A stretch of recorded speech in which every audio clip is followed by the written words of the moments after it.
செஞ்சியிலிருந்து சாமி திருடிக்கின்னு வந்தாங்க. அந்த சாமி அந்த துறவிதி அம்மா செஞ்சியிலிருந்து திருடிக்கின்னு குதிரை வண்டியில் எடுத்தாந்தாங்க. எங்கள் அப்பா நாட்டாம அந்த காலனிக்கு எங்கள் அப்பா நாட்டாம அந்த சாமி அந்த குதிரையை தூக்கி வரும்போது பின்னாலேயே அவங்க குதிரை வண்டி எடுத்துக்கின்னு ஓடிந்தாங்க.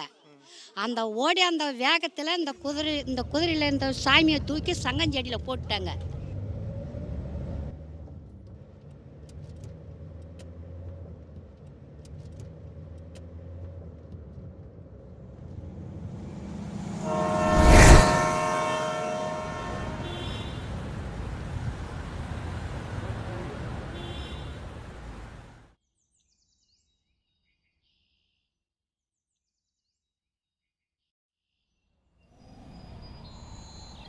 இன்றைக்கி எங்கள் அப்பா அந்த ஊருக்கு வாரியம் போட்டாங்க.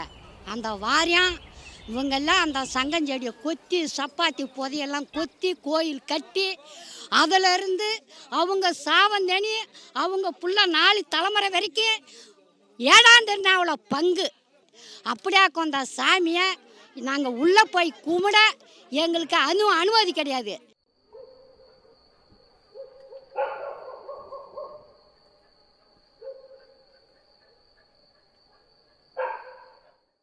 இது வரைக்கும் நம்ம ஊரில் இந்த மாதிரி பிரச்சனை எதுவுமே வந்ததில்லை. எல்லா வருஷமும் போல் அதே மாதிரி திருவிழா நடந்தது. ஃபஸ்ட் நாள் திருவிழா, 2வது நாள் திருவிழா, மொத்தம் 9 நாள் திருவிழா, லாஸ்ட் நாள் நெருப்பு திருவிழா. 7வது நாள் திருவிழா வந்து நம்ம உபய திருவிழா.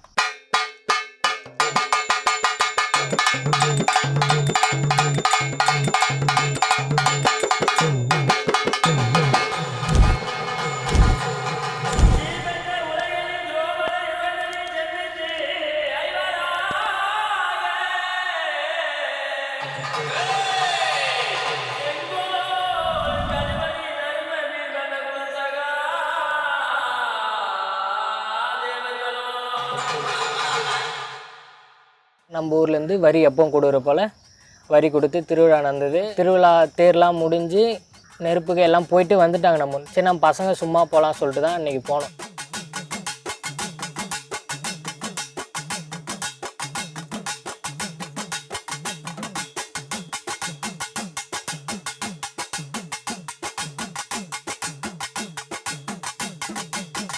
கதிரவன் அந்த அடிப்பட்டவர் வந்து அன்றைக்கி எங்கள் கூட ஆக்சுவலாக பார்த்தா அவர் இல்லவே இல்லை. நாங்கள் 4 பேர் தான் நாங்கள் 4 பேர் இருந்தோம். கதிரண்ணா வந்து எங்களுக்கு ஃபோன் பண்ணுறாரு. அதாவது அவன் தம்பிக்கு, எங்களுக்கு கூட இல்லை, அவங்க தம்பிக்கு ஃபோன் பண்ணுறாரு. உள்ளே போனவங்க பேரில் ஒருத்தவனுக்கு ஃபோன் பண்ணுறாரு. ஃபோன் பண்ணி வாங்கடா கோயில் உள்ளே போகலாம். இவனுங்க 3 பேரும் போய் வந்துட்டானு. வந்து நின்று வந்தோடனே உள்ளே என் கூட பச்ச பசங்க, அந்த அண்ணா கூட பச்ச பசங்க ஒரு 4 பேர் தான் கேட்குறானுங்க எங்களை, ஏன்டா உங்களுக்கு தெரியாதா ஏன் கோயில் உள்ளே போகிறீங்க, இத்தனை வருஷமாக போகாத ஏன்டா போகிறீங்க அப்படின்ற மாதிரி கேட்டானு. நாங்கள் அப்போ எதுவுமே சொல்ல, சரி விடுங்க இதுக்கப்புறம் போக மாட்டோம், எது தேவையில்லாத பிரச்சனை அப்படின்னு சொல்லிட்டு நாங்கள் அங்கேருந்து லைட்டாக மூவ் ஆனோம்.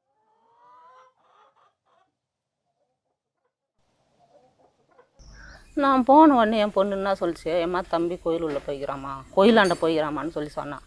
அவன் போய் வந்துடுவாம்மான்னு சொல்லி சொன்னான். நான் சொன்ன உடனே கொஞ்ச நேரம் சொன்னு உடனே ஃபோன் பண்ணிக்கிறான் பழகுது அவனுக்கு. எங்கள் வீட்டுக்காருக்கு என் பையன் ஃபோன் பண்ணிக்கிறான். எப்பா இது மாதிரி பேசுகிறாங்கப்பான்னு சொல்லி ஃபோன் பண்ணிக்கிறான். சரி வந்துடுறான்னு சொல்லி இவர் சொல்லிக்கிறாரு. ஃபஸ்ட்டு ஃபோனில் வந்துடுறான்னு சொல்லிக்கிறாரு. அப்புறம் கொஞ்ச நேரம் சென்று திருப்பி கும்பலாக கூட்டிக்கிறாங்க பழகுது. அது வரைக்கும் அங்கே என் பையன்கிட்ட என்ன நடக்குதுன்னு தெரியாத நான் சாமி பார்த்துன்னுக்கிறேன். நான் அந்த கொஞ்ச நேரத்துலேயே ஊராட்சி மன்ற தலைவர் என் பக்கத்தில் தான் அங்கே நின்றுங்கிறாரு. 3 பேர் அவங்க கூட நின்றுங்கிறாங்க. அவங்க யாருன்னு எனக்கு தெரியலண்ணா. கோயிலில் இருந்து ஒரு 3 பேர் 4 பேர் வந்து ஊராட்சி மன்ற தலைவரை கூட்டுக்குன்னு போகிறாங்க.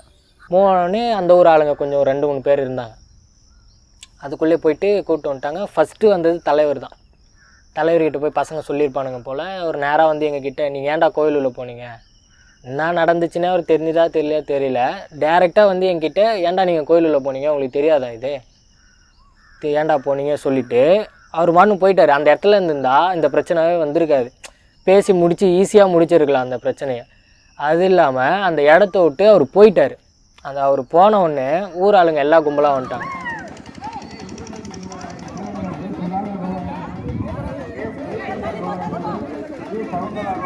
வந்து நான் இருந்தேன். நாங்கள் ஒரு 4 பசங்க, நம்ம ஊர் பசங்க எவனுமே இல்லை, நாங்கள் 4 பேர் தான் இருக்கோம். 4 பேர் தான் இருந்தோம். அவர் கதிரண்ணனை பிடிச்சிட்டாங்க.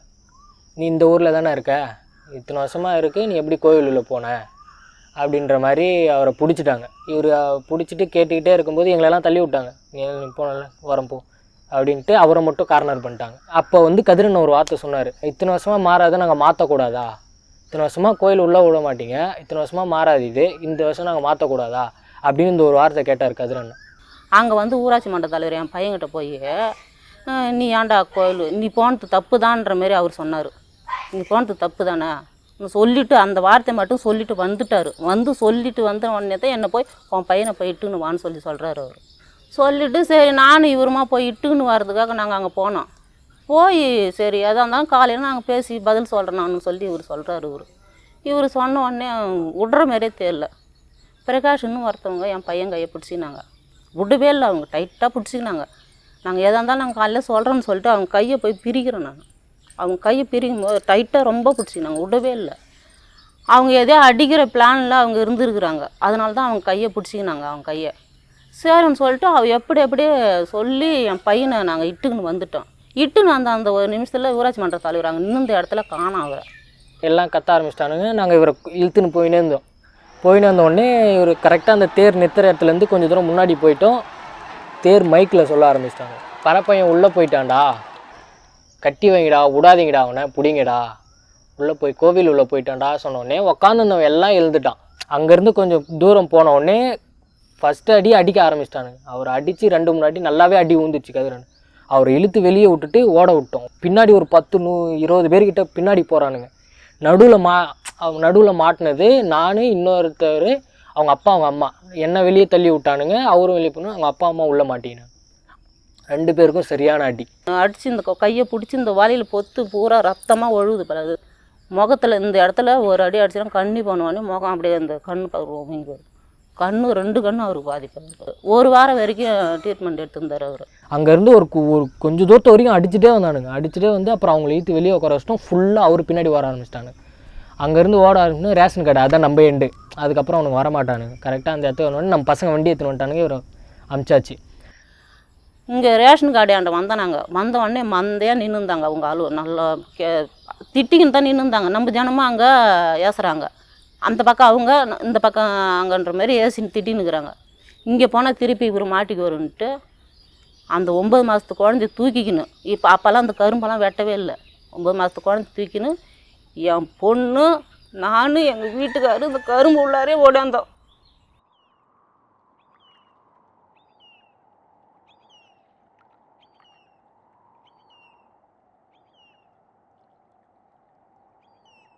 நாங்கள் எல்லாம் அப்படியே கும்பலாக என்ன பண்ணிட்டோம், அப்போ தான் அப்படியே இதை விடக்கூடாது அப்படின்னு சொல்லிட்டு நேராக போயிட்டு கூட்ரோடு நம்ம கூட்ரோடுக்கும் போகிற வழியில் முன்னாடியே என்ன பண்ணிட்டோம், ரோட்டில் உட்காந்துட்டோம்.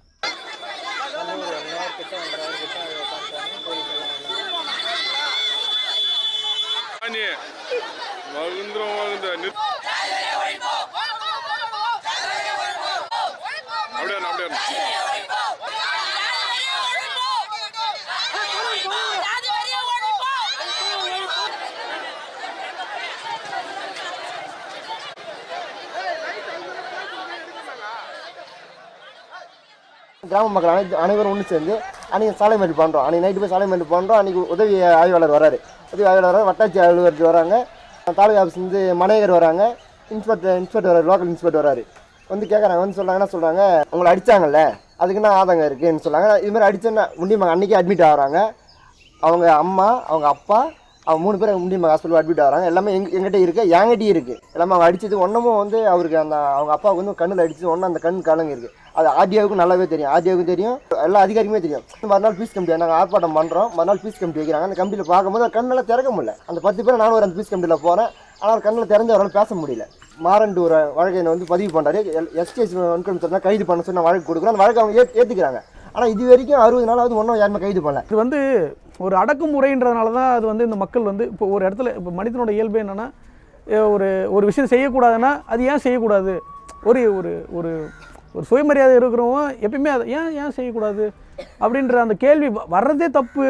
வர்றதே வந்து இவன் வந்து ஒரு மாதிரி இவன் வந்து சட்ட ஒழுங்கு எங்களால் தான் என்ன பிரச்சனையாகுது, இவன் வந்து பாரம்பரியமாக நடக்கிறது. உனக்கு கேள்வி கேட்டாலே எனக்கு நான் பிரச்சனையாக தெரியுறேன். உனக்கு கோவில் அதெல்லாம் நீங்கள் போங்க அடித்தானுங்களே அவனுக்கு மேலே கேஸு, அதை பேசுங்கண்ணா. இப்போ கோவில் உள்ளே விட்டா நீங்கள் கேஸ் வாபஸ் வாங்கிடுவீங்களா கேட்குறேன், அதுவும் சொல்ல மாட்டாங்க. அந்த கூட்டத்தில் நான் தான் ஊருக்கு போகிறேன், அன்றைக்கி மீட்டிங் போட்டிருக்காங்க.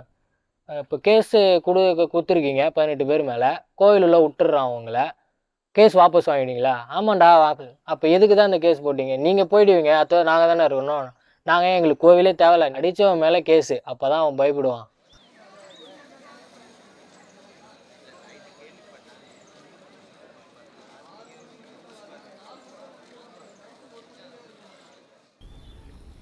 கோயிலே இடித்தாலும் சேர்த்தான், இவங்க மட்டும் அங்கே வரவே கூடாதுன்னு சொல்லி அவங்க ஒரு கோரிக்கை வைக்கிறாங்க. அவங்க எங்கள் ஊர் மக்களெல்லாம் எங்கள் பிள்ளை போனதுனால தானே அங்கே அடித்தாங்க, அந்த கோயிலுக்கு போயே தீரணும்னு சொல்லி எங்கள் ஊர் மக்களெல்லாம் சொல்கிறாங்க. பிரச்சனை என்ன, 2 சமூகத்து நடுவில் பிரச்சனை வந்து போச்சு, கோயிலை மையமாக வச்சு பிரச்சனை வந்துருச்சு. அதை சும்மா தீர்க்கிறதுக்கு என்ன வழி? உள்ளே விட்டு போய் சாமி கையெடுத்து கும்பிட்டு போய்டும். அவனை கூப்பிட்டு சொல்லு, ஏன்டா இதுமாரி பண்ணுற, நீ கும்பிட்டு நானும் கும்பிட்றேன், பிரச்சனை வேணாம் அப்படின்னு சொல்லிட்டு போ. அவன் சாமி கையெடுத்து கும்பிட்டு அவனு போய்டும். உள்ளே வரான்னு சொல்ல தானே பொங்கி ஆயிடான். இத்தனை வருஷமும் ஒன்று எதாவது கேட்டானா? அந்த கோயிலுக்கு போயே ஆகணும், ஏன்னா அடி வாங்கின்னு வந்தான்ல அவன். அந்த கோயிலுக்கு போயே ஆகணும், கோயிலுக்கு போயே ஆகணும், அடித்தவங்க மேலே நடவடிக்கை எடுக்கணும், அவ்வளோதான் எங்களுக்கு. எல்லாமே வந்து போகிறாங்க கொள்கிறாங்க.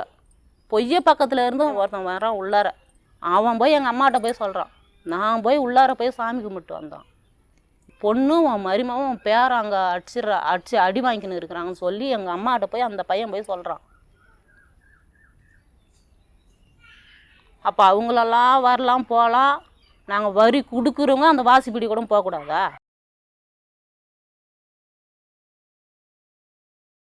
இப்போ கோயிலை வந்து பூட்டிட்டாங்க, இப்போ கோயிலை பூட்டின்னா எங்களுக்காக என்ன பலன் அதில் உண்டு சொல்லு?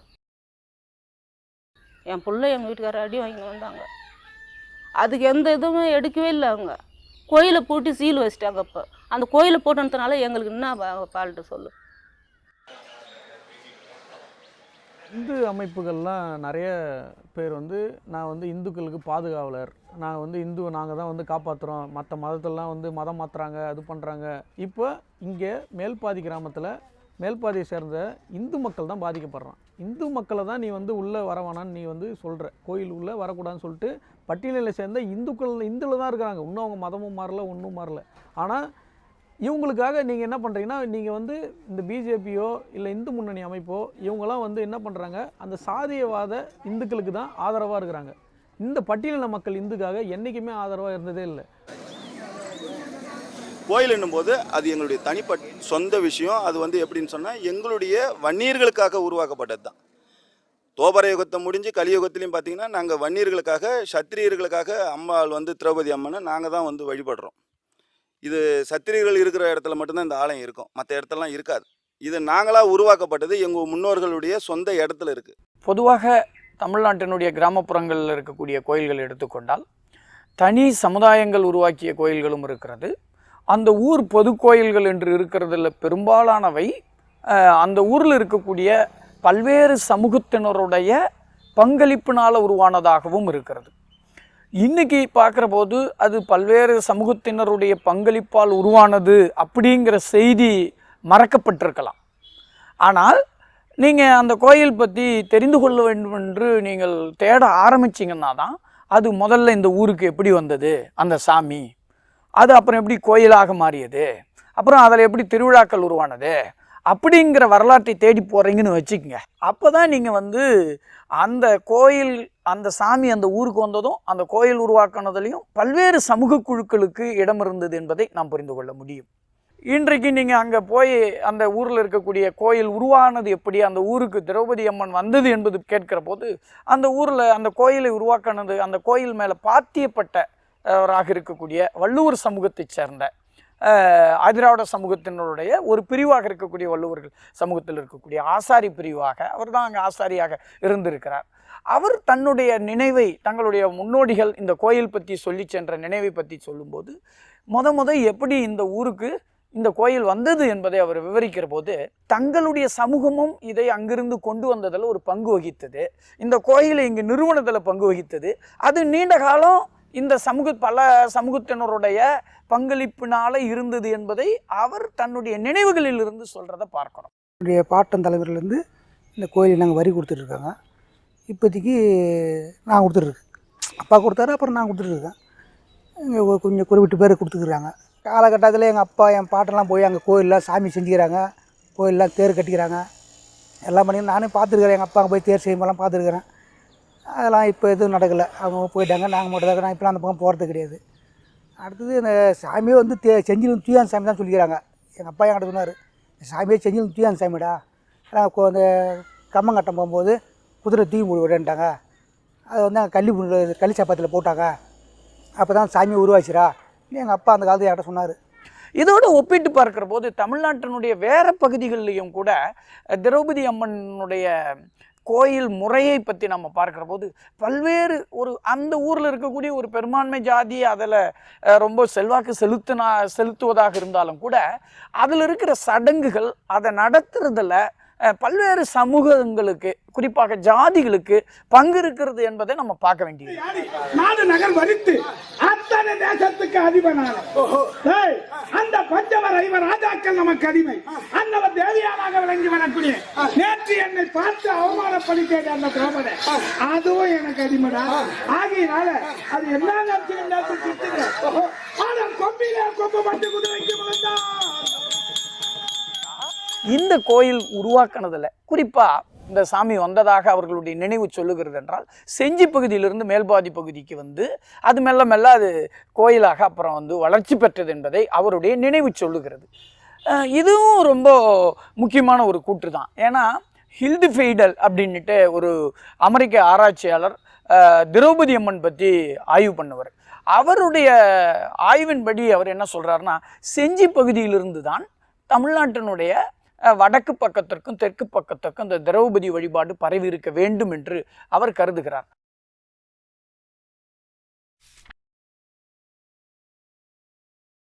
ஏறக்குறைய இந்த கோயிலுக்கு பாத்தியப்பட்ட இந்த வள்ளுவ பிரிவினருடைய நினைவும் என்பது என்ன சொல்லுகிறது என்றால், அது செஞ்சி பகுதியிலிருந்து தான் நாங்கள் இங்கே கொண்டு வந்தோம் என்பதை அது சொல்லுகிறது.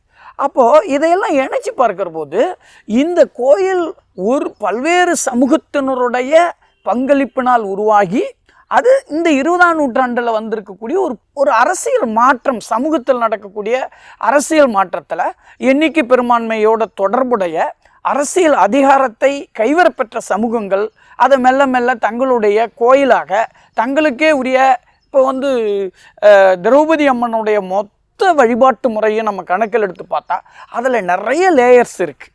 அதில் ஒவ்வொன்றுலையும் நம்ம நிறைய பேச முடியும். அதில் வந்து வரக்கூடிய ஒரு தீமிதி தொன்மத்தை மையமாக வைத்துக்கொண்டு மட்டும் அதை வந்து வன்னியர்கள் தங்களுக்குரியதாக கிளைம் பண்ணுறாங்க. இந்த ஒரு சமூகத்துக்கான பாத்தியப்பட்ட கோயில் இது, நாங்கள் வந்து ஒரு குலதெய்வ வழிபாடு நாங்கள் பண்ணுறோம், அதனால் நாங்கள் மட்டும்தான் கொண்டாடணும் அப்படின்லாம் ஒன்றும் கிடையாதுல்ல. சாமின்னு இருக்குது, நான் கும்பிட்டானே நீ கும்பிட்டானே யார் வேணா கும்பிட்டு போகலாம். அது நான் உனக்கு மட்டும் தான் குலதெய்வம், நான் போன காய்கறி எடுத்துட்டா சாமி வெளில போயிடுமா? நான் போய் கும்பிடும் போது அதை பார்க்கல, சாமி தேவையில்லைன்ட்டு ஒரு சாரார் சொல்லலாம். சில பேர் என்ன சொல்கிறாங்க, நீங்கள் வந்து அவங்க ஊர்லேயே கோயில் இருக்குது, அங்கே பெரிய மாரியம்மன் கோயில் இருக்குது, அங்கே நீ போய் சாமி கும்பிட்டுக்க அப்படின்னு சொல்கிறாங்க. அங்கே சாமி கும்பிடுறது எங்கள் பிரச்சனை இல்லை, பொதுவான நேரத்தில் நாங்கள் கும்பிடணும். இப்போ கவர்மெண்ட் என்ன பண்ணிடுச்சு, பேச்சுவார்த்தை நடத்தி 7 கட்ட பேச்சுவார்த்தை நடத்தி அதோட தீர்வு வரலன்ட்டு இப்போ இழுத்து பூட்டி சீல் வச்சுட்டாங்க. சீல் வச்சதை விட பெரும் சாதனைலாம் கிடையாது, இது ஒரு நவீன தீண்டாமை.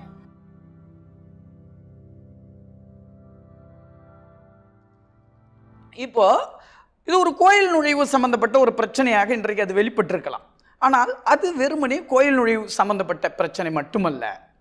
இன்றைக்கு ஒடுக்கப்பட்ட மக்கள் மத்தியில் உருவாகி இருக்கக்கூடிய அரசியல் விழிப்புணர்ச்சி, கல்வி, வேலைவாய்ப்பு, அப்புறம் இன்றைக்கி உருவாகி இருக்கக்கூடிய உலகமயமாக்கம், நகரமயமாக்கம், இதனால் இவங்க கிராமங்கள்லேருந்து வெளியேறி இருக்கக்கூடிய தன்மை, இப்படியான நிறைய விஷயங்கள் உருவாகி இருக்கிற போது இவங்களுடைய இந்த எழுச்சிக்கான காரணிகளாக எதெல்லாம் இருக்கிறதோ அதை முடக்குவதற்கு, இல்லாமல் ஆக்குவதற்கு அவங்க ஒரு தருணத்தை பார்த்து கொண்டே இருக்கிறார்கள்.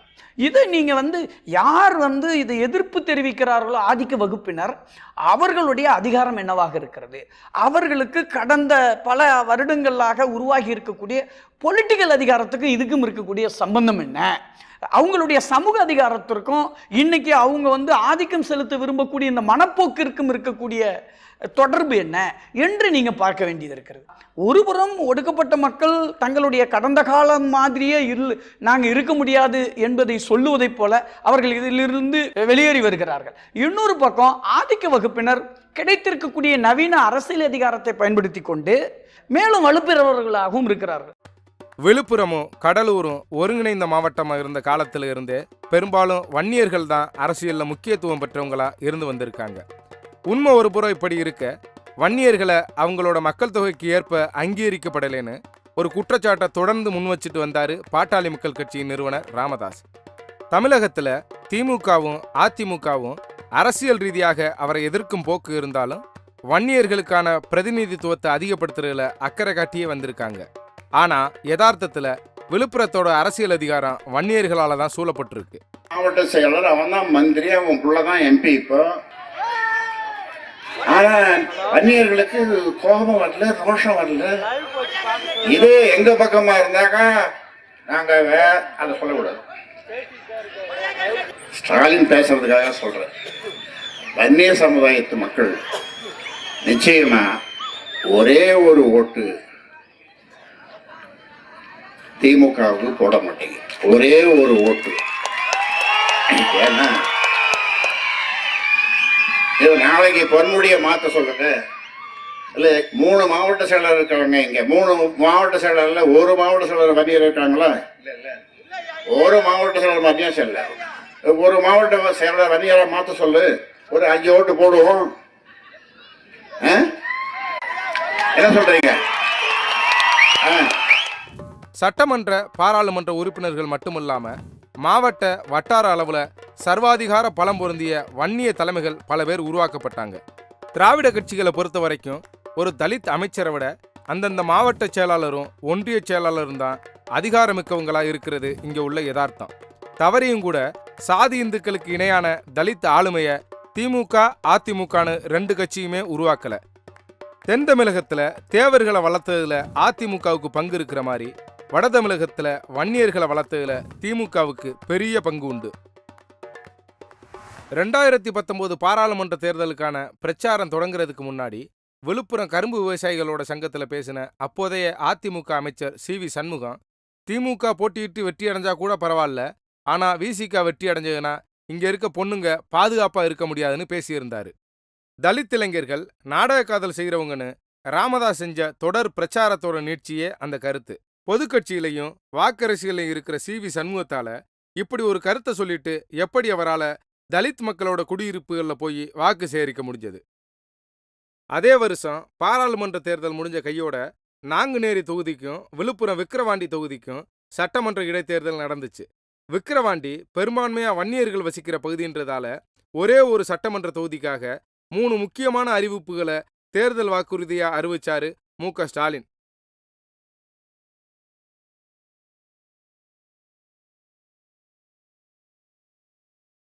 ஒரே ஒரு சட்டமன்ற தொகுதியோட இடைத்தேர்தலுக்காக இவ்வளோ பெரிய வாக்குறுதிகளை திமுக கொடுக்கறதுக்கு வேற என்ன காரணமாக இருக்க முடியும்? ஒரு பக்கம் அதிமுக அமைச்சரால் தலித் பிரதிநிதிக்கு எதிராகவும் வன்னியர்களை தூண்டி விடுற மாதிரியும் பேச முடியுது. அதுக்கடுத்து வந்த தேர்தலில் திமுக வன்னியர்களுக்கு அறிவிப்புகளை வாரி வழங்குது. யார் எந்த அணியில் இருந்தாலும் எதை பேசினாலும் அது வன்னியர்களோட நலன் சார்ந்தே இருக்கிற பட்சத்தில் வன்னியர்களோட கூட்டு உளவியல் என்னவா இருக்கும், அது எங்கெங்கெல்லாம் வெளிப்படும்ன்றது ரொம்ப முக்கியமானது.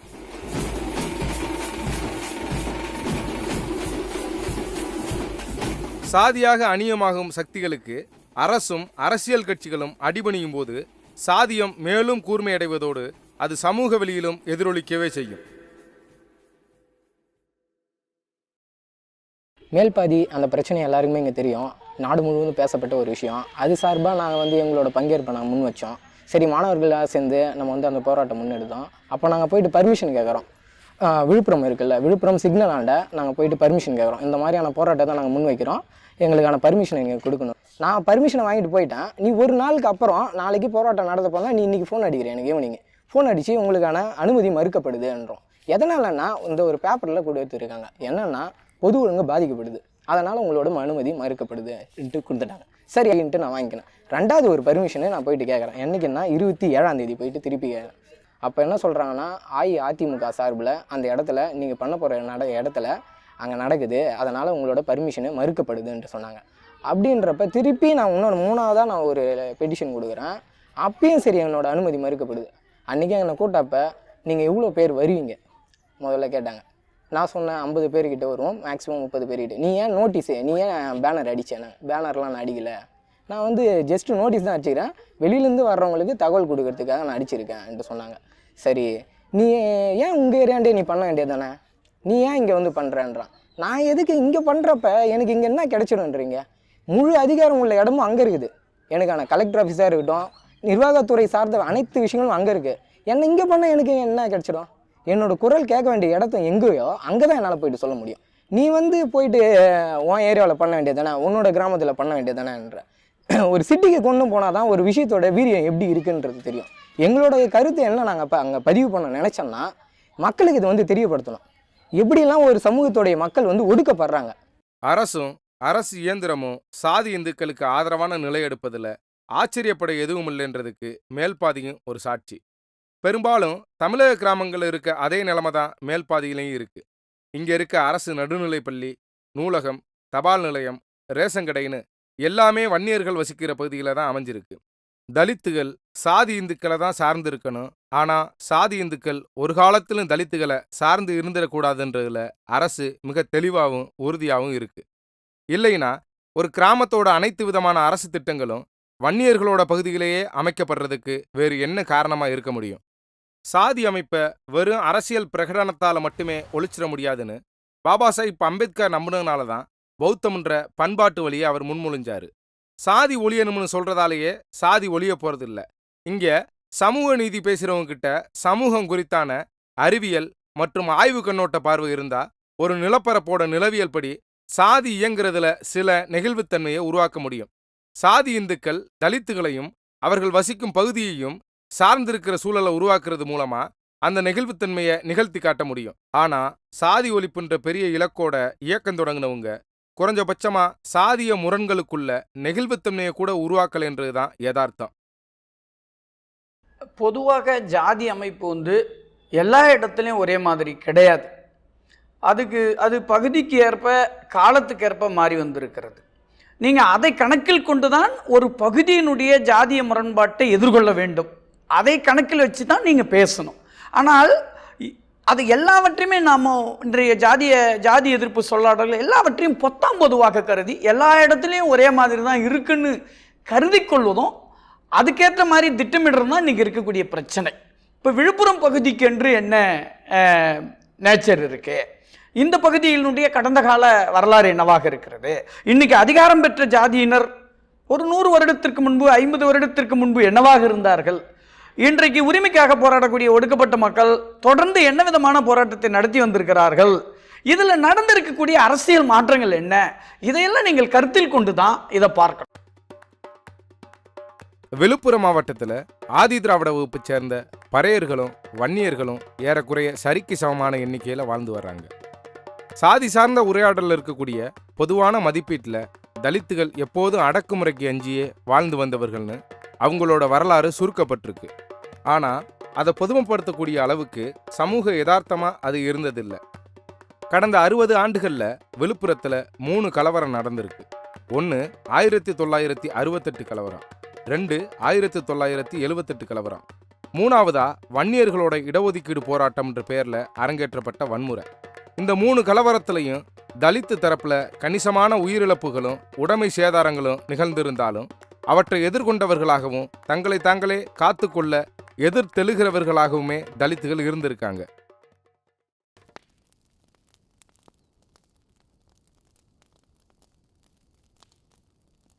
டவுனில் ஒரு கலவரம் நடந்துடுச்சு. நடந்து எங்களுக்கு காதில் கேட்டுச்சு. கேட்ட பிறகு இந்த உணர்வு ஒன்று வந்தது. உணர்வு வந்து தெரு ஓடி நாங்கள் ஒரு 3, அவங்க அப்பா ஒன்று, நான் ஒன்று, இன்னொரு ஆள் ஒன்று இங்கே வந்து பேசிட்டு போனாங்க. உள்ளார போகுது அந்த உணர்வு வந்து எங்களால் தாங்க முடியல. உடனே ஒரு கும்பலை கூட்டி அங்கேருந்து லாரியை வர வச்சு லாரியில் வந்து கட்டை எடுத்துகிட்டு வந்து ஜல்லியை கொட்டி டவுனுக்குள்ளே போய் காந்தி சிலை வரைக்கும் ஒரு மிரச்சல் காட்டி அப்படியே ஒரு ரவுண்டு வந்து அந்த கும்பல் கலைஞ்சி போச்சு. கும்பல் கலைஞ்சி போய் அப்படியே சிதறிச்சு பாரு. அந்த சிதறத்தில் வந்து நம்மளுக்கு வந்து ரொம்ப பாதிக்கப்பட்டு போச்சு. எங்களுக்கும் அங்கே சொந்தக்காரங்க இருக்கிறாங்க. அப்புறம் அந்த அவங்களுக்கும் சொந்தக்காரர் இல்லை. அந்த உணர்வால் நாம் அப்போல்லாம் அந்த பயன்றதே கிடையாது எனக்கு. இப்போயாவது கொஞ்சம் அச்சங்கிச்சம் படுத்துவா எப்படின்னு இன்னும் ஒன்று வெட்டினானா அவனை வச்சானா அவனை திருப்பி அடிக்கணுண்டான்னு தான் இது வந்துச்சு. இப்போ தான் பயமெல்லாம் வயசாவா பயம் ஏற்படுவது. அந்த பயன்றதே கிடையாது. அப்புறம் கவர்மெண்ட் எடுத்து கடைசி கட்டத்தில் கொண்டாந்து அவங்கள திட்டம் பண்ணிச்சு. அந்த தரப்பில் இந்த தரப்பில் திட்டம் பண்ணி இனிமேப்பட்டு உன்னால் எது நடக்கூடாது, இன்னால் எது நடக்கூடாது, இதெல்லாம் நல்லா இதுக்குன்னே நாங்கள் போவோம். என்ன பண்ணுறாங்க, என்ன நடக்குது, அதெல்லாம் பண்ணுவோம். அதே எல்லாம் போக மாட்டோம். நாங்கள் வந்து இப்போ உங்கள்கிட்ட பேட்டி கொடுத்தாரு அவர், நான் ஒன்று, ரவீந்திரா அவங்க அப்பா ஒன்று. இந்த மாதிரி ஒரு சிலர் ஒரு 7-8 பேர் தான் போவோம் துணிஞ்சு. ஏன்னு கேட்டால் அந்த உயிருக்கு பயப்படுவோம். எல்லாம் அவனுக்கு தான் வெட்டினான் குத்தினான்னு சொல்கிறாங்களே, இல்லை நாங்கள் அதுக்கெல்லாம் பயப்பட மாட்டோம். அப்படியே போய் ரவுண்ட் பண்ணிட்டு எதனா சாப்பிட வேண்டியதை சாப்பிட்டு விறுவிறுப்புக்கு ரொம்ப முரட்டடியாக வருவோம். அது ஒரு 4 ஆள் கூட இருக்கிற மாதிரி இருக்கும். அப்போ விறுவிறுப்பாக நடந்தே வீட்டுக்கு வருவோம். அப்போ வந்து நடந்து வரும்போது அவன் வரண்டா இவன் வரண்டா நாடாங்கடே யாரா வரது ஓடானுவேன். நான் என் கூட இருக்கிறவன் அதுக்கு மேலே சொல்லுவான். அப்படிலாம் பண்ணிட்டு பண்ணான்.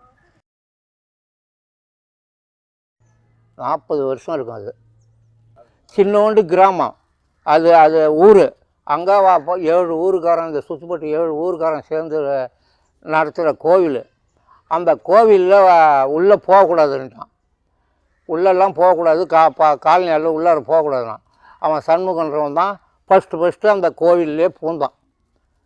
அதே திருநாவுக்கு அப்புறம் திருப்பி எல்லாம் திப்பின்னு அவன் எல்லாம் போக ஆரம்பிச்சிட்டான். கோயில் உள்ள திருநா நடந்து அவன் தான் கோயில் உள்ள போனானே, நீ நெருப்பு மரியம் பார்க்கலாம். நான் அப்போ ட்ரவுசரு இதெல்லாம் போட்டு சட்டையை கழட்டி கிடச்சிட்டு அப்போ வாய்க்கா ஒன்று பக்கத்துலேயே போகுது. வாய்க்கா நெருப்பு மரியம். என்ன இவனும் மனுஷன், நாம்பளும் மனுஷன். நாம் எப்படி எரிஞ்சிடுவோம். இன்றைக்கி கழட்டி கிடச்சிட்டு அந்த வாய்க்காலில் குளிச்சு விட்டு ட்ரவுசரோட பூந்து ஓடுறான். எல்லாம் பார்க்கணும். நான் நல்லா தெரியும் இந்த ஊரானுங்களுக்கு யார் எவர். நாங்கள் அப்பப்போ மீன் குத்து எடுப்போம். நாங்கள் அதில் நான் யார் என்னான்னு எல்லாருக்கும் தெரியும். நான் கொஞ்சம் துஷ்டமான பையன்னா அவனுக்கு தெரியும். டேய் நடேசம் அவன் கல்லூராஜி ஓடுறான் பாடுறா, உள்ள நெருப்பில் மெரிச்சின்னு போகிறான் பாடுறான்னு டான்னு உடனே பட்டு நான் எப்பயுமே அப்போ கத்தி வச்சுருப்பேன். குத்திடுவேன் அவனில் கிட்ட வந்தீங்கன்னா. எவனாக இருந்தாலும் நான் குத்துன்னு தெரியும் அவனுக்கு. அவன் அதுமாரி செய்துடுவான்டா. எனக்கு ஒருத்த கூட கிட்ட வரல. அப்புறம் அப்படியே நெருப்பு வந்து சாமி கும்பிட்டு தின்னு ரேட்டில் விட்டுன்னு எல்லாம் சிரிக்கிறாலும் தூக்கணும் விளையாடுறாலும் குத்திக்கிறாலும் பசங்க பூரா. அதில் இருந்து அடுத்தவங்க நெருப்பு மறிக்க இப்போ பொம்பளை ஆம்பளையெல்லாம் மறிக்க ஆரம்பிச்சிட்டாங்க இந்த ஊரில். மீதி ஊர்லெலாம் விடமாட்டானுங்க. அந்த சின்ன கிராமங்கக்கிட்ட அங்கெல்லாம் விடமாட்டானுங்க. அதை அப்போ இவங்களுக்கு தான் சொந்த கோயில் மறிக்கிட்டு போ. அதுமாரி ஊரானுலாம் அப்போ ரொம்ப துஷ்டமான ஆள் இருந்தானுங்க நிறையா. அப்புறம் இந்த மாதிரி ஏற்பட்டு அவங்கெல்லாம் அப்பப்போ மாட்டிக்கினாங்க, உதச்சி ஆட்டிக்கிறேன். அவங்களே எனக்கு ஃப்ரெண்டாக ஆகிட்டானுவோம். நாங்களும் வந்து ரொம்ப இடைஞ்சல் பண்ண மாட்டோம். ஒரு கிராமத்துக்கு போனோம்னாக்கா ஒரு நல்லதாகவோ நடந்துன்னு இருப்போம். ஒரு சிலுமு சேர்ந்தால் அப்படியே சரிப்பா இருப்பா அப்படின்ட்டு ரொம்ப கஷ்டமாக இருந்தால் அங்கே வந்து கேட்போம். ஏன்டா அன்றைக்கி வந்து நீ பேசலாமா? அவனை அளவு மீறி இருந்தால் சும்மா ஒரு தட்டி விரட்டி அனுப்பிடுவோம். அதிகமாக புண்படுத்தக்கூடாதுல்ல. அன்றைக்கி வந்து நீ பண்ணி அது நியாயமாடா, இன்றைக்கி வந்து நாளையிலேருந்து திட்டமாக இருந்துக்க அப்படின்னு அது மாதிரி இருந்து அதை பிடிச்சிட்டோம். அவ்வளோதான். அதாவது சண்டை நடந்து 77 விழுப்புரம் கலவரம். இந்த சண்டைலாம் வந்து நான் தான்ட்டு மேல் பதிகாரங்களுக்கு யாருக்கும் தெரியாது. சபரிமலைக்கு போகிறது பஸ் புக் பண்ணுறாங்க. அப்போவும் நான் யாருன்னு அவங்களுக்கு தெரியாது. மலையில் போய் யாரோ டிரைவர் சொல்லிட்டு வரான், இவன் தான் சண்டை நடந்த காரணம், அதனால தான் விழுப்புரம் கலவரம் நடக்குதுன்னு அவங்ககிட்ட எங்கள் வண்டியில் வந்து ஜனங்கிட்ட சொல்லிக்கிறான். அவங்க எதுவும் கேட்கல. அவங்களுக்குள்ள ரகசியமாக பேசின்னு வராங்க போல. ஊர் வந்தது, மேல்பாதி வந்தது. மேல்பாதி வரணுன்னா என்னை கூப்பிட்டு நிற்க வச்சு எல்லா சாமியும் காலில் விழுந்து கும்பிட்டாங்க. அப்போ கூட அந்த ஜாதி கலவரம் அங்கே இல்லை. இப்போ தான் மேல்பாதின்னு கதை வந்தது. அப்பேற்பட்ட டைம்லேயே எதுவும் பிரச்சனை கிடையாது.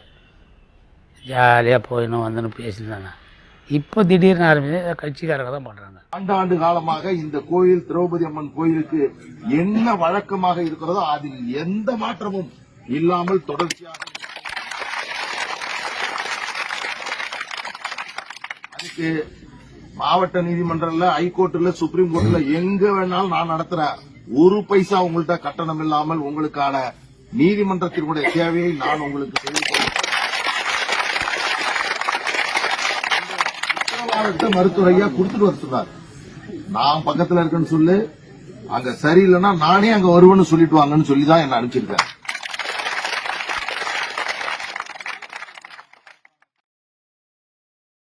இது எதுவுமே புதுசு இல்லை. இதே மாதிரி ஒரு விஷயம் ஒரு 15 வருஷத்துக்கு முன்னால் எல்லாமே அப்படியே வந்து ஒத்து போகிற ஒரு கேஸ் நடந்தது ஹைகோர்ட்டில், மெட்ராஸ் ஹைகோர்ட்டில். டிவிஷன் பெஞ்ச் ஜட்ஜ்மெண்ட் கூட இருக்குது. சேலத்தில் அதே திரௌபதி அம்மன், அதே அறநிலைத்துறை ஆளுகைக்கு உட்பட்ட அந்த கோயில், இதே ஜாதி இந்துக்கள் தலித்துக்களை கோயில் உள்ள விடலை. அவங்க கிளைம் பண்ணது இது எங்களுக்கான குலதெய்வம், இது அறநிலைத்துறை கோயில் இல்லை அப்படின்ட்டு இதே மாதிரி ஒரு பிரச்சனை வரும்பொழுது அங்கும் வந்து சேலத்தில் மாவட்ட ஆட்சியர் அப்புறம் டிஎஸ்பி இவங்கெல்லாம் சேர்ந்து கோயிலுக்கு பூட்டி போட்டு இது வந்து சுமூகமாக முடிச்சுதான் அவங்க நினச்சிட்டு இருந்தாங்க. அப்போ வந்து விசிக தலைவர் திருமாவளவன் வந்து நீதிமன்றத்தை அணுகிறார் 2007-2008 டிவிஷன் பெஞ்சு ரொம்ப தீர்க்கமான ஒரு ஜட்ஜ்மெண்ட்டு கொடுக்குது. இது ரொம்ப தப்பு, இது மாதிரி நீங்கள் பண்ணுறது அப்படின்னு மட்டும் இல்லாமல் இப்போ டிஎஸ்பி மாவட்ட நிர்வாகம் இவங்க எல்லாரையும் கேள்வி கேட்குறாங்க. நீ பூட்டுற வரைக்கும் நீ என்ன பண்ணிட்டு இருந்த அப்படின்ட்டு அவங்கள கேள்வி கேட்குது. ஸோ இது எதுவுமே புதுசு இல்லை. இதே மாதிரி ஒரு சூழ்நிலை நீ வந்து தொடர்ச்சியாக நீங்கள் பார்த்தீங்கன்னா பல்வேறு தருணங்களில் பல்வேறு இடங்களில் இருந்துன்னு தான் இருக்குது. நான் ஒரு இடத்துக்கு போகணும், நான் வந்து சக மனிதனா நடமாடணும்னு ஆசைப்பட்றேன். டிமாண்ட் வைக்கிற இடத்தான்ட்ட நான் இருக்கிறேன். என்னை உள்ளார இட்டுன்னு போ, அந்த கோயிலுக்கு சீல் வைன்றது நான் எடுக்கிற முடிவு.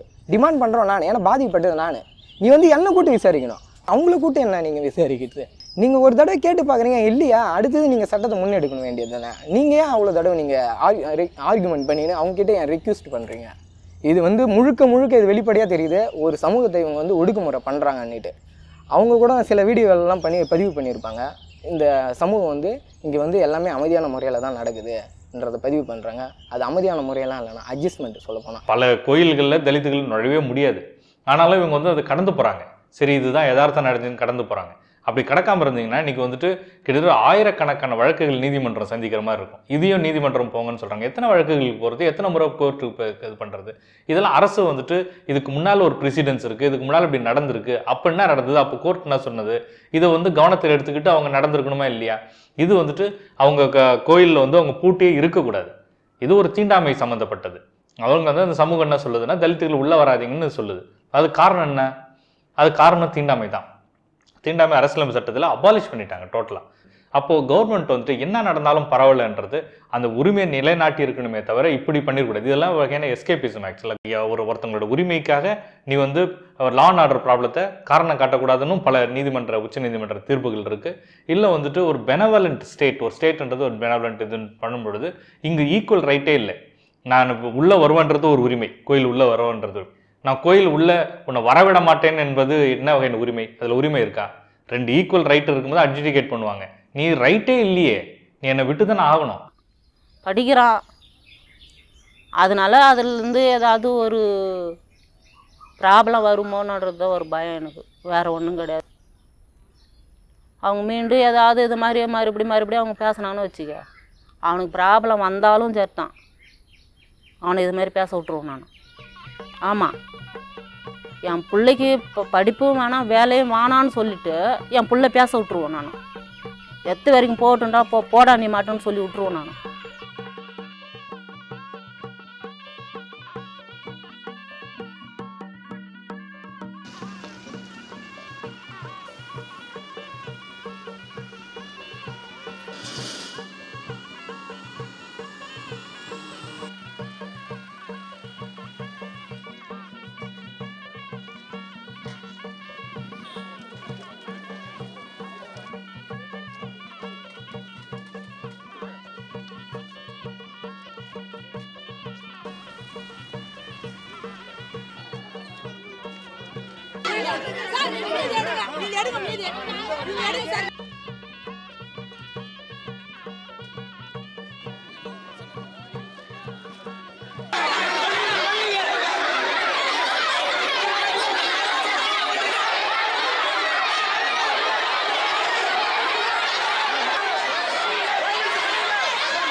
இந்த பிரச்சனைக்கெல்லாம் ஆரம்பம் வந்துட்டு ஒரு 20-25 வயசு பையன் கோயில் உள்ளே போகிறான்.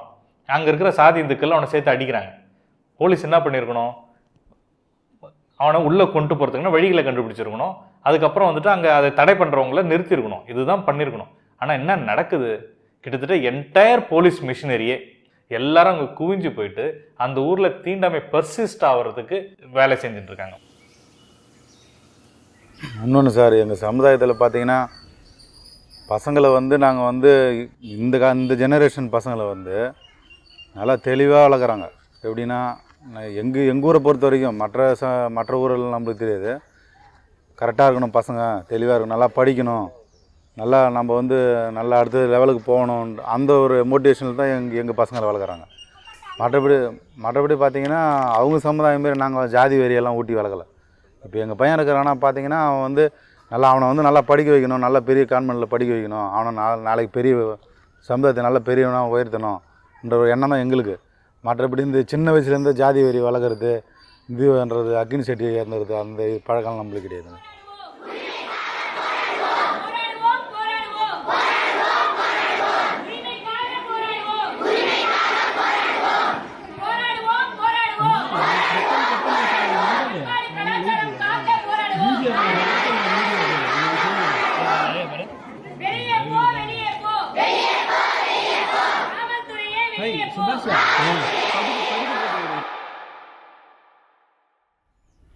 கோயில் உள்ளே போனதுக்காக ஆயா அடித்தாங்க மாமனன்னு கேட்குது. என் 5 வயசு பேத்தி ஒன்று. கோயில் உள்ளே போனது தப்பா, ஏன் அவங்க அடித்தாங்க மாமனை, இது வரைக்கும் இன்னமும் அதுதான் சொல்லின்னு இருக்குது என் பேத்தி. கண்ணு எதிர்க்க என் பேத்தி பார்த்துருக்குறா. கோயில் உள்ள சாமி கும்பிடுதான் எல்லா இடத்துக்கும் போகிறோம்ல நம்ம. இப்போ இங்கேருந்து கோலினூருக்கு போகிறோம், மயிலம் போகிறோம், அதுவெல்லாம் சொல்கிறான் என் பேத்தி என்கிட்ட. அங்கெல்லாம் போகிறோம், அங்கெல்லாம் போய் சாமி கும்பிட்டு வரோம்ல. இந்த கோயிலுக்கு போனதுக்கு மட்டும் ஏன் மாமனி தாத்தாவையும் ஏன் அடித்தாங்க?